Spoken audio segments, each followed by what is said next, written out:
¿Qué tal, amigos? Gracias por estar con nosotros. Bienvenidos a Entre Líneas, espacio de entrevista lunes a viernes aquí en Teleoro. La pandemia del COVID-19 provocó grandes problemas en el sector laboral del país. Hubo varios incentivos a nivel federal y local para que las personas trataran de paliar la misma. Hoy nos acompaña el secretario del Trabajo, Carlos Rivera, para hablarnos precisamente sobre el desempleo y el empleo. Hoy en Entre Líneas.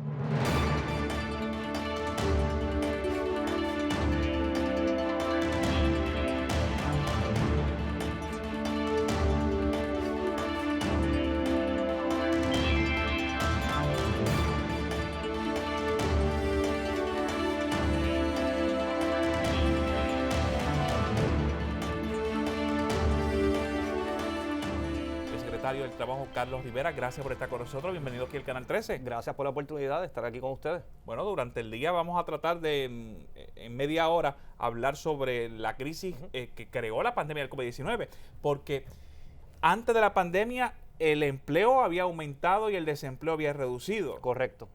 Previo a la pandemia, estamos hablando para enero, febrero del 2020, como todos conocen, en marzo fue que se pensó la primera orden ejecutiva. Pues para ese mes de enero estábamos como en alrededor de un 8.2% de desempleo, ¿verdad? Una mejoría en años, no se había visto significativamente una baja en el desempleo. Comúnmente en Puerto Rico estábamos sobre los 2 dígitos de desempleo. Una vez entonces nos ocurre la situación del COVID, pues entonces volvemos otra vez a tener distintas situaciones. No obstante, actualmente estamos como en un 9.3, que como quiera sigue siendo mejor de lo que teníamos en algún momento dado previo a la pandemia. ¿Pero a qué se debe ese 9.3? ¿A que las personas no están buscando empleo? Bueno, ¿o sencillamente que es un factor de estadística que aún todavía con la pandemia del COVID-19 es un poco más difícil de sacarla? Bueno, es una combinación de todo lo que ha mencionado, pero sí debemos señalar que aquí se ha dado una situación bien particular bajo la pandemia. Bajo lo que es el desempleo, estamos hablando, bajo la definición de desempleo, es persona que perdió su empleo sin ninguna expectativa de comenzar a trabajar nuevamente. En el caso del COVID-19 o la pandemia ha ocurrido algo típico, y es que estas personas, muchos de ellos no es que han perdido el empleo, es que el patrón ha hecho temporariamente un cierre, dado la situación de que no pueden operar bajo la pandemia. Así que técnicamente estas personas no se cuentan para fines de estadísticas porque tienen empleo, lo que pasa es que no están trabajando por la situación del COVID. Existe una pausa porque la orden ejecutiva o la operación no es viable. Correcto. Pero de eso estamos hablando, de los que cuando se acabe esto van a regresar a trabajar. Correcto. Hemos visto cómo a través de las distintas órdenes ejecutivas se ha ido flexibilizando o se están abriendo distintas industrias o mercados, lo que ha permitido un regreso paulatino de ciertos sectores. Todavía hay áreas donde están totalmente cerrados o volvieron a cerrar recientemente, como quizás lo que tiene que ver con los cines u otras áreas que ya han tenido cierta actividad y por situaciones del aumento en el COVID pues ha volvido. Así que estamos evaluando, pero esto ha ido más o menos, ha habido una apertura. Pero de cierta manera sus empleados están como también en stand-by, en la nube, sí, porque por ejemplo lo de los cines abrieron cierta cantidad, cierran y vuelven, y entonces tienen un empleado, entra y sale del sistema de desempleo. Correcto. Eso lo que ocasiona es que la persona entonces, si está fuera del empleo por razón del COVID, recibe los beneficios del desempleo. Una vez el patrón lo llama a trabajar, pues entonces vuelve y regresa. Así que ha creado cierta inestabilidad en el mercado laboral, lamentablemente, hasta que esto no se estabilice o superemos la situación del COVID. Pero también hay muchas personas que están en su casa durante un año completo, han agarrado todas las ayudas, han ganado más que cuando estaban trabajando, y cuando regresen a trabajar van a ver una diferencia en lo que recibían. ¿Cómo se trabaja esto? No de la parte de trabajo, sino la parte de recursos humanos, que es otro de la sombrilla que usted dirige. Bueno, definitivamente esto es un reto que va a traer a los patronos y al mercado. Yo creo que la situación de los beneficios, las distintas ayudas que se han estado otorgando, lo que ha quizás hecho visible la situación de las condiciones laborales y que tenemos que mejorar de alguna forma para que la gente se inserte en el mercado laboral. Yo le he mencionado en varias entrevistas que Puerto Rico tiene una tasa de participación laboral de un 40%, o sea que solamente el 40% de los ciudadanos en Puerto Rico trabajan o participan del mercado formal de trabajo. Eso es algo preocupante. Esto es durante la pandemia, antes de la pandemia, antes de reforma laboral, después de reforma laboral. Eso ha sido una constante. Así que esta situación de los beneficios lo que ha hecho quizás es exacerbar aún más o hacer visible de que tenemos que hacer algo distinto para mover a la gente al mercado laboral.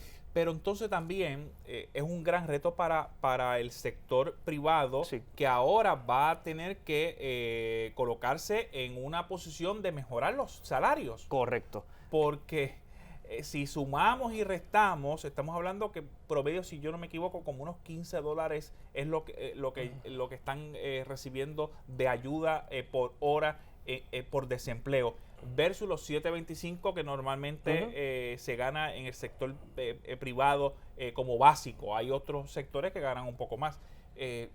¿Usted ve viable que podamos alcanzar eso? Bueno, yo he visto ya desde el punto de vista patronal, he visto ya distintas empresas ofreciendo más del mínimo. Inclusive hay una compañía o un servicio de comida rápida donde precisamente están pagando entre casi $9 la hora, están pagando estipendio de celular, están dando 300 bonos de reclutamiento e inclusive están dando $100 por cada persona que refiera para reclutarlo en la misma empresa. Así que ya estamos viendo medidas agresivas de los patronos, el mercado está empezando a ajustarse, eso es positivo.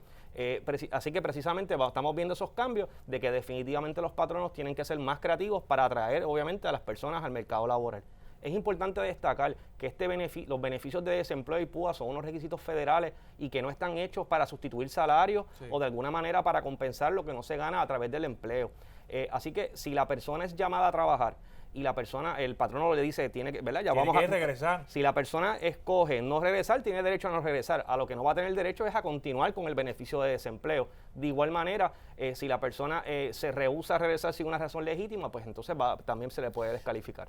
¿Ha encontrado el Departamento de Trabajo casos como ese? De Sí. que personas que de cierta manera se acostumbraron a tener una ayuda sin ir a trabajar, y cuando el patrón le dice, mira, hay que regresar a trabajar, no, yo mejor me quedo en el desempleo. Correcto, han habido ciudadanos que así lo han establecido cuando se entrevistan y se verifica, no, es que yo gano más con el beneficio y prefiero coger el beneficio que trabajar. Esas personas, primero, estaría cometiendo fraude, porque bajo juramento certifica que la persona está disponible y que no ha sido llamado a trabajar, que eso se le pregunta. Así que estaría cometiendo fraude y todas las consecuencias que acarrea eso. Así que eso es bien importante. Lo otro también que ha estado ocurriendo lamentablemente es personas que patronos los han entrevistado, le hacen una oferta de empleo y la persona luego que es contratada no va a trabajar porque entonces quiere mantenerse con los beneficios. Así que eso es otra modalidad que también se está trabajando. O sea, que está cumpliendo con ir a las entrevistas de Correcto. trabajo, pero cuando le dicen, estás contratado, ahí entonces desisten de eso, así que ya los patronos nos están notificando y volvemos, todo esto es regulación federal y el gobierno federal nos exige monitorear y fiscalizar este tipo de ayudas. En los pasados meses, específicamente las pasadas semanas,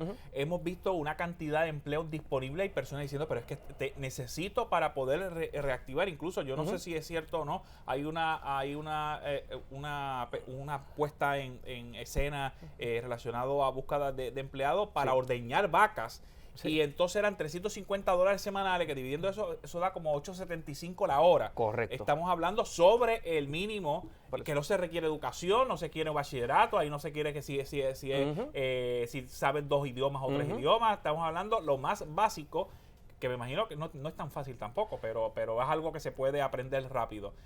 ¿Y no consiguen empleados? Así como ese mercado, distintas profesiones. Eso de que se está pagando únicamente salario mínimo, hemos salido a la calle, no es totalmente cierto. Ahí sí, como todo, hay profesiones que pueden estar en el mínimo. Fuimos, por ejemplo, a una feria de empleo en un hotel, donde la persona que hace housekeeping, que no es otra cosa que, ¿verdad?, arregla los cuartos o limpia, que no requiere educación, están pagando desde $9 a $10, plan médico completo. Le dan para comer inclusive en el mismo hotel, puede comer libre de costo, así que una serie de beneficios que uno ve que realmente no habían. Así que el llamado a la ciudadanía en ese sentido es que busquen las distintas ofertas de empleo y sobre todo al momento de reclamar los beneficios, está haciéndolo bajo juramento, es importante pues, prevenir el fraude y no colaborar con esto tampoco. Cuando regresemos de la pausa, secretario, quisiera hablar precisamente, esto tiene una fecha de expiración, no estamos hablando que esto va a ser eternamente. Correcto. El movimiento de nuestra industria de empleo regular, de los comercios, tiene que continuar. Esto no va a parar, y parece que Joe Biden y los demócratas no tienen los votos para otros incentivos adicionales. Cuando regresemos,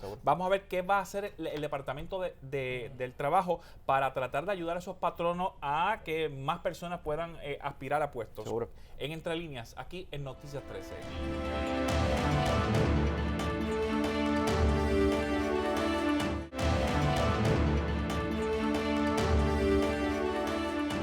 de regreso a Entre Líneas. Gracias por continuar con nosotros. El secretario del Departamento del Trabajo, Carlos Rivera, nos acompaña durante el día de hoy. Pregunta en el tintero relacionado a la fecha de expiración. Para el 2022 no se supone que tengamos más beneficios relacionados a incentivo federal, más allá de lo que posiblemente pueda recibir un empleado que ha sido despedido o su jornada ha sido reducida de lo que ya el Departamento del Trabajo proveía como seguro por desempleo. Correcto. Este paquete económico, que es el último paquete económico aprobado por el presidente Biden, tiene fecha de expiración, es el 4 de septiembre. O sea que el 4 de septiembre finalizan las ayudas de lo que es el PUA, lo que es el desempleo extendido y los $300 que es la compensación adicional que se está otorgando. Así que nosotros hemos sido bastante enérgicos en el sentido de que aquellas personas que no regresen a trabajar o determinen de alguna manera no insertarse en el mercado laboral, primero se corren el riesgo de que cuando se terminen estas ayudas, ese patrono donde a lo mejor estaba trabajando, cuando toque la puerta, eso es a lo mejor le da trabajo o a lo mejor el patrono no existe, porque también hay muchos que están cerrando y lamentablemente se están yendo a la quiebra ya que no pueden operar porque no consiguen empleomanía. Así que nos estamos jugando la vida desde el punto de vista laboral y la persona pudiese pasar a hacer un desempleo total, ¿verdad?, a tiempo completo por esta situación. Así que el llamado a las personas es que seamos prudentes y cuando los patronos entonces nos llamen a trabajar, pues podamos de alguna manera colaborar con esto. Hablando del desempleo regular, que es lo que ya estaba acostumbrado el Departamento del Trabajo a funcionar, es un seguro que paga el patrono. Correcto. Y que cuando despide a un empleado le otorga un espacio a través de ese seguro para que comience a prepararse, a buscar empleo. Pero la cantidad que ustedes recibían tal vez semanales de petición por desempleo aumentó dramáticamente con la pandemia del COVID-19. Correcto. Para que ustedes tengan una idea, en el Departamento del Trabajo, en un año normal, se pudiesen recibir alrededor de 50,000 solicitudes. ¿Al año? Al año, eso es lo que se recibía. Y en varios meses se recibieron 700,000 solicitudes. Eso es un incremento sobre un 1000% con el mismo personal. Eso es algo importante destacar. El Departamento del Trabajo está trabajando ahora mismo con el 50% de los empleados que tenía hace aproximadamente 4 o 5 años atrás. Así que tenemos una merma también de empleados, personas también que se están retirando. Así que estamos haciendo lo mejor posible, pero realmente ha sido un incremento que jamás pudo haber sido previsto porque nada de la pandemia, esto, ¿verdad?, nadie lo preveyó. ¿Qué tan cierto que el Departamento del Trabajo operaba con sistemas como por ejemplo Windows 3.1 para poder manejar la información del desempleo? Para que tenga una idea, el sistema que utiliza todavía o al día de hoy el desempleo utiliza COBOL. Aquellos que saben un poquito de tecnología saben lo antiguo que es. Esos procedimientos son manuales. En otras palabras, está obsoleto, secretario. Sí, cuando yo llegué al Departamento del Trabajo, desde el punto de vista tecnológico, es volver a los años 80. Mucho antes del internet, mucho antes de Correcto, de redes sociales, de todo esto. Así que, y todavía lamentablemente pues la empleomanía está acostumbrada a este tipo de sistema porque es lo que está disponible. Entonces, cuando el volumen aumenta de petición y aumenta de cierta manera para poder empezar a buscar ayudar a la persona que sus ingresos se redujeron, que perdieron el empleo o que sencillamente ya su patrono no existe y no va a tener la oportunidad de regresar. Con ese volumen, ¿qué hizo el Departamento del Trabajo para agilizar el proceso de petición, pero a su vez también empezar a desembolsar el dinero? Bueno, lo primero es en el caso de PUA, pues, una vez llegamos en junio, ya para agosto 28, en tan solo casi como un poco más de 2 meses, establecimos una plataforma nueva para PUA, usando tecnología. Cuando hablamos de PUA, estamos hablando de la plataforma establecida para las personas que reciben PUA. Cuenta propista. Servicios profesionales. Correcto. Y cuenta propista. Correcto. Ese programa estaba antes también junto con la misma plataforma de desempleo. Una vez llegamos al departamento, identificamos la disponibilidad de esta plataforma, que lo estaban usando otros estados, y en menos de prácticamente 2 meses la establecimos y nos ayudó grandemente a liberar la parte manual. Sin embargo, en el caso de desempleo, no existe una plataforma igual o análoga en ninguno de los estados porque es un programa típico, ¿verdad? ¿Verdad? Que en Puerto Rico también hay una ley estatal que tiene que cumplir con los requisitos y de igual manera los demás departamentos del trabajo a nivel de los estados también estaban bastante atrasados y tenían la misma dificultad. Así que lo que hicimos fue verificar ese programa que teníamos en Puerto Rico, hacer como una radiología, abrimos un requerimiento de propuestas que lo hicimos recientemente. En las próximas semanas debemos escoger un nuevo contratista para un nuevo programa de desempleo, y una vez se escoja, se va entonces a comenzar a crear ese programa, y de lo complejo que es, cuando se comience a crear, puede tomar hasta un año o año y medio, porque es sumamente, en la implementación, porque es sumamente complejo.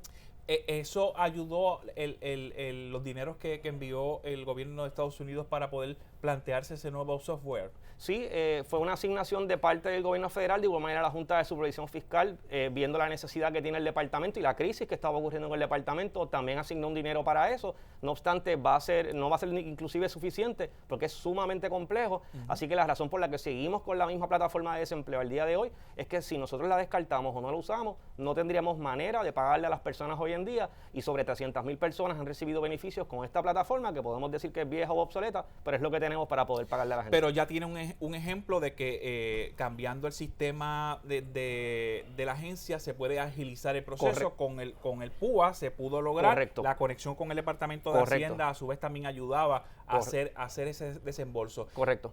Eso ayudó a minimizar las reclamaciones, a minimizar los puntos controvertibles para ese sector que no estaba acostumbrado insertarse en el desempleo del Departamento del Trabajo. Bueno, en el caso del PUA ayudó grandemente. En el caso del desempleo, pues seguimos confrontando las distintas situaciones de la plataforma. La gran mayoría de los puntos controvertibles en desempleo son errores que se cometen muchas veces por el reclamante, fue información que no somete, información incorrecta. Para que tenga una idea, en el caso de los cheques que tardaban en el desempleo, que el llamado es que cambien a depósito directo, muchas personas escribían mal su dirección postal o no cumplían con el formato del servicio postal. Hoy todos conocemos lo que está ocurriendo en el correo, el gran volumen de cartas, pero muchas de ellos eran precisamente porque no escribían bien su dirección y llegaba de vuelta al departamento, creando entonces que hacer toda una logística para tratar de localizar a esta persona o corregir la dirección o entregárselo a la mano. Es que todavía el correo de Estados Unidos en Puerto Rico ha intentado indicarle a las personas que las direcciones tienen que escribirse con un formato, porque es una máquina el que lee.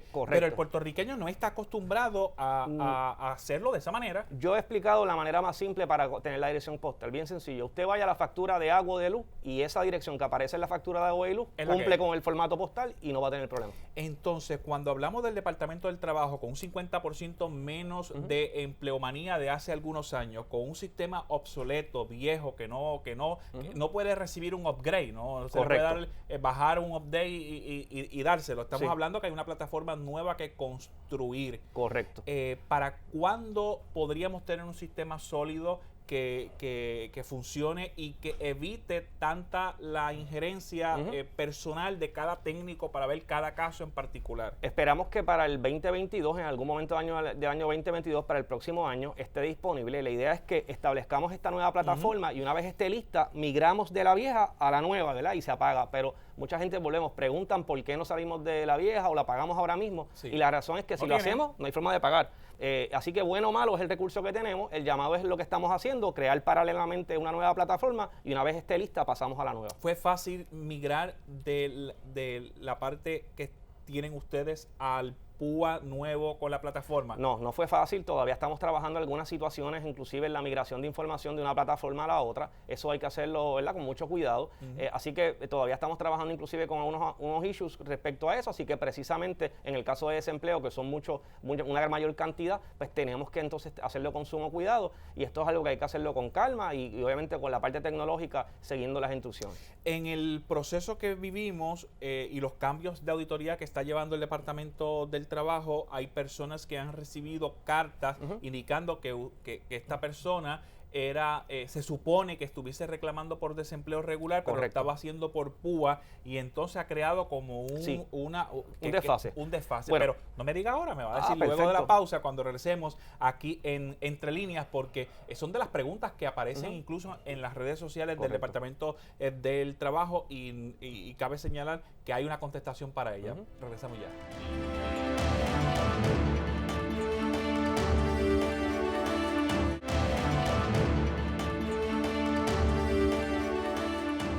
Amigos, de regreso a Noticias 13, gracias por continuar con nosotros. Esto es Entre Líneas. Nos acompaña el secretario del Departamento del Trabajo, Carlos Rivera. Hay una pregunta en el tintero relacionado a las cartas que han estado recibiendo ciertas personas beneficiarios del desempleo o del PUA, que indica que están recibiendo actualmente los fondos provenientes del PUA, que es para las personas de servicios profesionales. Correcto. Y le correspondía por desempleo regular. Correcto. Cuéntanos un poco sobre bueno, eso. Sí, recientemente se enviaron unas notificaciones y nosotros también vamos a estar enviando unas instrucciones. Primero, a estas personas que recibieron esta notificación, que estaban bajo PUA y ahora dice que son elegibles para desempleo o que debieron reclamar por desempleo, por el momento haga caso omiso a esa notificación.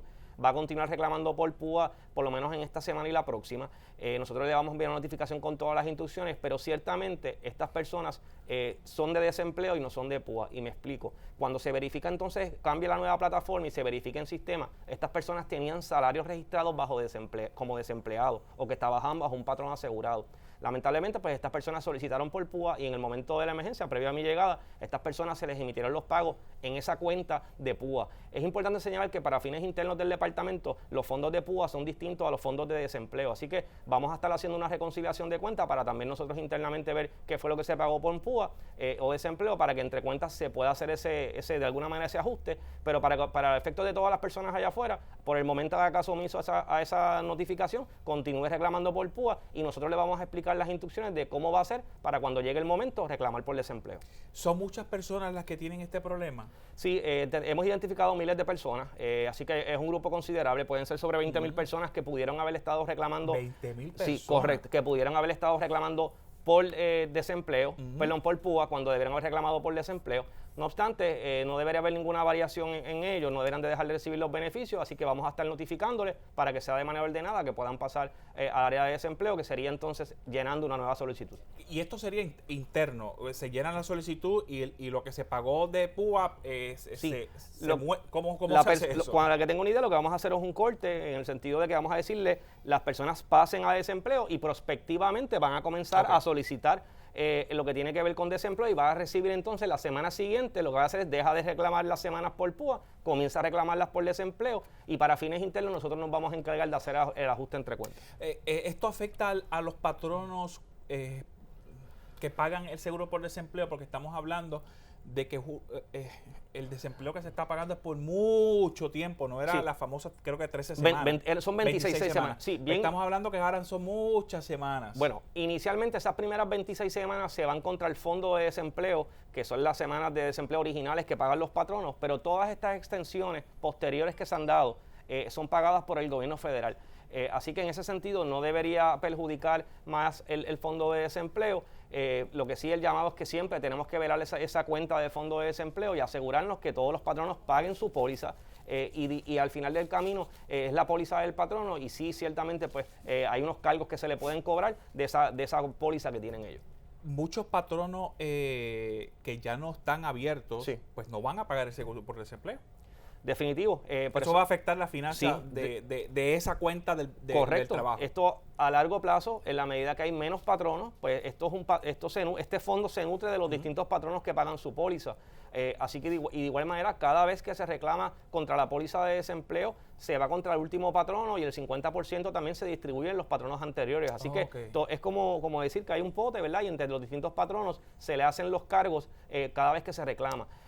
Por el momento el gobierno federal tiene un waiver para lo que tiene que ver con los cargos, sin embargo, al futuro nos preocupa de sobremanera, pues dependiendo cuántos patrones cierren o no, pues cómo se va a quedar ese fondo de desempleo. Pero entonces también hay que señalar por cuánto tiempo se le va a estar cargando a la póliza de ese patrono, porque si ya pasó un año o un año y medio, estamos hablando que se puede complicar el escenario para ese patrono porque le va a aumentar el seguro, ¿o no? Pero por el momento no se van a estar aumentando. Sin embargo, esas primeras, lo que he mencionado es que las extensiones, todas lo que después de las 26 semanas los está pagando completamente el gobierno federal. Pero esas primeras 26 sí se vieron afectadas por el fondo, así que estaremos viendo también qué medidas toma el gobierno federal. En el caso de Puerto Rico, el beneficio por desempleo no se tributa por ese dinero. Sí hay que informarlo, pero no tributarlo. Correcto. Pero en el caso de Estados Unidos sí se tributa. Correcto. Ha creado eso una confusión. Una confusión para las personas que jamás en su vida han llenado una planilla federal. Lo sé. En ese sentido, nosotros estábamos emitiendo un formulario que es el 1099,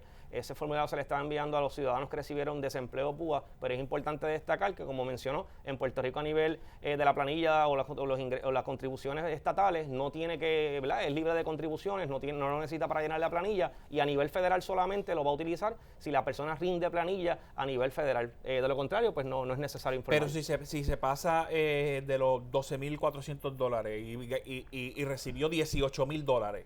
En el caso, lo que nos ha dicho el secretario de Hacienda es que independientemente de la cantidad, está libre de contribuciones, todo lo que se reciba a nivel local. A nivel local, pero correcto. a nivel federal. Y la información que tenemos es que a nivel federal, si no rinde contribuciones a nivel federal, tampoco tendría que rendirlo. No obstante, sí es verdad, yo no soy CPA, pero el llamado siempre es que pregunte directamente a la IRS o a un CPA para que le pueda asesorar, pero esa es la información que nos ha dicho el propio IRS. ¿Ha tenido problemas el Departamento del Trabajo para enviar el dinero que se le retuvo por los taxes? Sí, hemos tenido distintas situaciones que estamos viendo cómo lo manejamos. Hubo ciudadanos que por alguna razón solicitaron que les retuvieran para efectos del gobierno federal, IRS, las contribuciones. Nosotros hicimos la redención, pero luego entonces estas personas indicaron que no llenaban planilla federal. Por consiguiente creó un disloque, porque entonces ese dinero nosotros se le envía a la IRS, ¿verdad? Tiene que reclamárselo entonces, estamos viendo cómo podemos ayudar al ciudadano, pero definitivamente si el ciudadano pidió que se le retuviera voluntariamente, pues uno asume que es que la persona rinde planilla a nivel federal. Secretario, son muchas las preguntas. Estamos solamente por una capa superior a este problema. Sabemos que relacionado al PUA hay mucha confusión también, porque hay personas que vieron reducido su salario, hay personas que tienen segundo o tercer empleo, pues para sobrevivir porque no se puede, y entonces pues de cierta manera las advertencias que se hacían de que si cometió fraude y todo esto ha creado como una histeria, aunque se ha reducido porque mientras ha pasado el tiempo se ha visto que lo que intentaba usted como secretario y la agencia es que no se mintiera. Correcto. Si usted recibió un salario tenía que reportarlo. Correcto. Aquí yo creo que la clave, y siempre lo he mencionado, aquí no existe no hay un delito por usted llenar un formulario de gobierno o cualquier formulario para pedir un servicio. Aquí lo importante es que usted diga la verdad en ese formulario. Lo que estaba ocurriendo lamentablemente es que la gente solicitaba, por ejemplo, el PUA, decían que entré en un negocio por cuenta propia y cuando se verificaba no era correcto. No tenía nada. O no tenía nada, o no tenía registro de comerciante, no rendía planilla. Y es importante destacar que es un negocio legal en Puerto Rico. Cuando digo legal es que esté oficializado, tenga sus permisos, tenga su registro, eso es un negocio legal. Si usted estaba en la economía subterránea, ¿verdad? No tiene un negocio legal, pues obviamente no puede solicitar un beneficio al gobierno por un negocio ilegal que tiene. Bueno, lo importante de todo esto es que usted, si recibió la ayuda, infórmela, coloque y siempre diga la verdad en las preguntas que se le hacen. Correcto, y en las solicitudes indica claramente que usted certifica esto bajo juramento y se la percibe de que pueden haber sanciones civiles y criminales. Lamentablemente ya la Fiscalía Federal ya hizo el primer grupo de arrestos, han habido arrestos y lamentablemente hay múltiples referidos. ¿Habrá más? Sí, definitivo. Lamentablemente van a haber múltiples arrestos y distintos referidos que se hacen a manera diaria. Hacienda intenta, en el caso que detecte algo irregular, cobrar antes de meterse en este proceso de ir a los tribunales. Bueno, en el caso de nosotros, el Departamento del Trabajo, todo lo que es de las ayudas de desempleo y de PUA, el gobierno federal nos obliga a hacer una acción de recobro, pero es independiente. Independientemente que nosotros hagamos la acción de recobro, nosotros referimos a las autoridades estatales y federales y ellos determinan si van entonces a proceder criminalmente o no. Así que nosotros vamos así a recobrar el dinero. Es importante destacar que si la persona cometió fraude, podemos cobrar hasta un 15% de cargos a esta persona. De igual manera, si recibe otras ayudas federales, puede ser descalificado o que le descontinúen esas ayudas, como son sección 8, tarjeta del PAN, entre otros. Secretario, me he pasado el tiempo, pero era bien importante contestar algunas preguntas adicionales. Sabemos que el Departamento del Trabajo trabaja con pocas personas hoy día.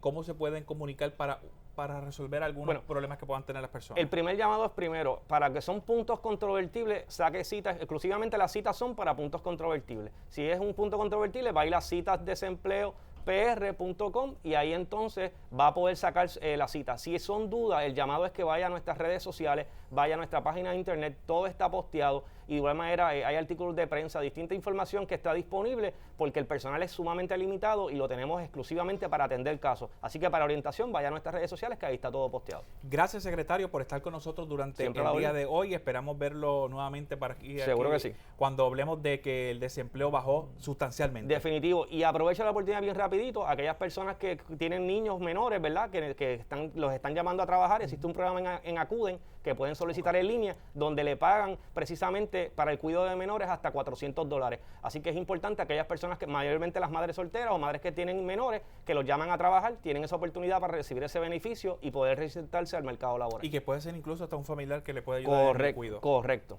Bueno, amigos, se nos acabó el tiempo. Será hasta la próxima. Esto es Entre Líneas.